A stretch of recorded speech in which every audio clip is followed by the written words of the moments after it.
Cuaca ekstrim melanda kota Bandung beberapa hari terakhir. Bahkan akibat cuaca ekstrim tersebut, beberapa ruas jalan kota Bandung digenangi banjir dan juga ini menjadi perhatian bagaimana mencegah agar ruas jalan ataupun juga beberapa titik di wilayah Bandung Raya ini tidak kembali tergenang banjir. Bahkan banjir ini pun juga mengakibatkan sejumlah korban jiwa, pemirsa, terutama banjir Cilencang yang terjadi di beberapa ruas jalan. Beberapa pengendara sepeda motor bahkan terperosok ke dalam parit sehingga mengakibatkan korban jiwa. Lantas seperti apa prediksi ataupun juga pantauan cuaca untuk wilayah Bandung Raya dan juga bagaimana antisipasi agar kota Bandung tidak kembali tergenang banjir di sejumlah titik? Kita akan berbincang pada kesempatan pagi hari ini. Terlebih dahulu kita akan bergabung bersama Badan Meteorologi, Klimatologi, dan juga Geofisika. Kita akan berbincang bersama Kabid Prediksi dan Peringatan Dini Badan Meteorologi, Klimatologi, dan Geofisika Bandung, Bapak Miming Saifuddin. Selamat pagi, Pak Miming. Halo, selamat pagi Mas Irfan. Terima kasih Pak Miming sudah bergabung di Indonesia Bar. Pak Miming, sebetulnya Baik. untuk saat ini apakah wilayah Indonesia betul-betul sudah memasuki musim penghujan atau saat ini masih musim peralihan, Pak Miming?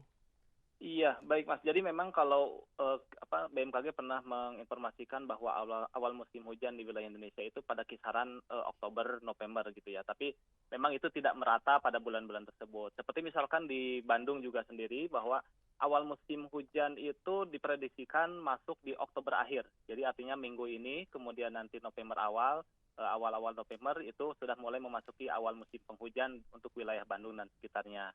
Nah, jadi beberapa hari yang lalu kondisi hujan cukup tinggi juga itu menandakan bahwa awal musim hujan di wilayah Bandung itu sudah akan mulai menjelang ini untuk saat ini begitu. Oke, jadi saat ini akan menjelang masuki musim penghujan. Pak Miming, kalau Betul. melihat beberapa hari terakhir ataupun juga seminggu ini tampaknya hujan cukup deras melanda wilayah Bandung Raya. Apakah ini sesuatu yang cukup normal ataukah juga berdampak adanya anomali cuaca, Pak Miming? Iya, betul sekali. Kalau kejadian hujan pada periode awal-awal hujan tentu adalah kondisi yang normal ya. Dan memang saat ini di beberapa hari terakhir ini ada kondisi dinamika atmosfer yang cukup signifikan yang bisa meningkatkan potensi pertumbuhan awan hujan terutama untuk wilayah Indonesia bagian barat, khususnya di wilayah Jawa Barat dan sekitarnya.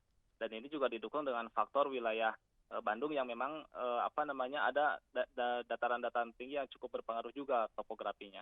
Nah, memang untuk kondisi saat ini, kondisi-kondisi tersebut yang cukup signifikan, sehingga potensi hujan, intensitas lebat juga masih dapat terjadi untuk wilayah Kota Bandung. Nah, ini terutama kejadiannya umumnya pada siang menjelang sore, dan untuk kondisi cuaca pada pagi hari justru umumnya cerah berawan, seperti itu.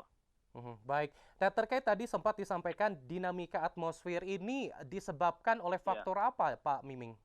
Baik, untuk kondisi saat ini ada beberapa yang cukup signifikan ya, atau yang mungkin ada pernah mengenal informasi terkait MJO, Madden Julian Oscillation. Nah, itu adalah fenomena atmosfer yang menandakan adanya konvektivitas yang signifikan di wilayah Indonesia.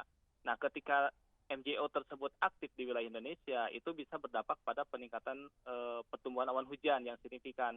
Dan implikasinya apa? Implikasinya adalah peningkatan curah hujan di beberapa wilayah yang memang bisa terdampak seperti itu. Termasuk juga untuk wilayah Bandung, secara umum untuk wilayah Jawa Barat, terutama wilayah Jawa Barat bagian selatan itu kondisi hujan sudah sering lebat gitu ya. Artinya termasuk juga untuk wilayah Bandung, Garut, kemudian ke wilayah selatannya seperti itu. Baik, fenomena ini apakah akan berlangsung bahkan hingga cukup lama, Pak, atau tampaknya ini hanya beberapa saat saja melihat fenomena ini, Pak Miming?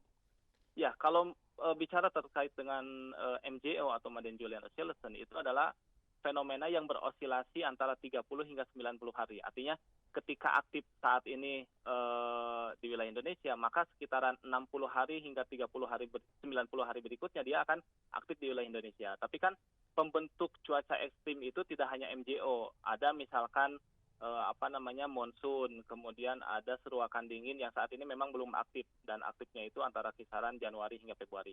Tapi yang saat ini berperan terhadap pembentukan awan hujan dan peningkatan curah hujan di wilayah Jawa Barat khususnya itu adalah MJO tadi, Mas. Jadi kalau untuk sirkulasinya antara kisaran 60 hingga 90 hari.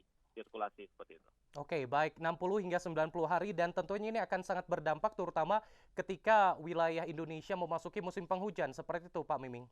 Betul sekali. Jadi kalau musim penghujan itu kan pengaruh utamanya itu adalah pembentuknya ada monsun. Jadi monsun itu aliran massa udara dari belahan bumi utara ke selatan masuk. Nah, ketika monsun tersebut aktif, itu musim hujan sedang berlangsung di wilayah Indonesia.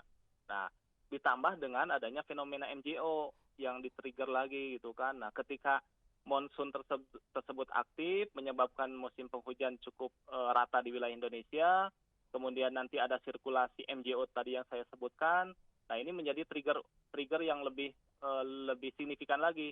Artinya kondisi hujan dengan intensitas lebat bisa lebih sering terjadi seperti itu. Oke, baik Pak. Kalau melihat bahwa ini intensitas hujan dengan kondisi lebat ini betul-betul harus diwaspadai oleh masyarakat. Biasanya kondisi yang seperti apa nih Pak yang juga harus diwaspadai oleh masyarakat ketika hujan yang cukup lebat dan rata-rata ini memang terjadi di siang hingga sore hari seperti itu Pak Betul. Miming? Iya, betul sekali. Jadi secara umum untuk saat ini ya, Mhm. kondisi saat ini khususnya di wilayah Bandung Raya dan sekitarnya itu kondisi cuaca pagi menjelang siang rata-rata cerah berawan, kemudian hujan juga intensitas ringan itu pada siang hari, kondisi lebat menjelang sore atau menjelang malam. Dan itu kondisinya cukup normal seperti itu. Cuma memang yang perlu diwaspadai itu adalah kondisi hujan yang bisa disertai dengan angin kencang. Kalau petir dan kilat tentu biasanya untuk kondisi-kondisi saat ini lebih sering terjadi ya, disertai kilat, petir, kemudian angin kencang. Kemudian untuk periode hingga awal November nanti juga potensi puting beliung juga masih harus diwaspadai nih Mas, untuk secara umum untuk wilayah Jawa Barat ya, terutama untuk wilayah Jawa Barat bagian selatan termasuk juga untuk wilayah Bandung dan sekitarnya, potensi-potensi puting beliung, kemudian angin kencang yang menyertai hujan lebat juga itu yang harus diwaspadai. Nah, Baik. ini kondisi ini yang tentunya masyarakat harus lebih aware bahwa kedepannya itu kita akan memasuki musim penghujan yang tentunya kondisi hujan lebat bisa lebih sering terjadi. Baik, Pak Miming nanti kita akan jeda terlebih dahulu. Kita juga akan membahas lebih lanjut terutama peringatan tadi yang sempat disampaikan terkait angin puting beliung ini juga yang menjadi Iya, harus kewaspadaan bagi masyarakat. Kita akan jeda terlebih dahulu Pak Miming dan juga baik. pemirsa. Tetaplah bersama kami di iNews Jabar.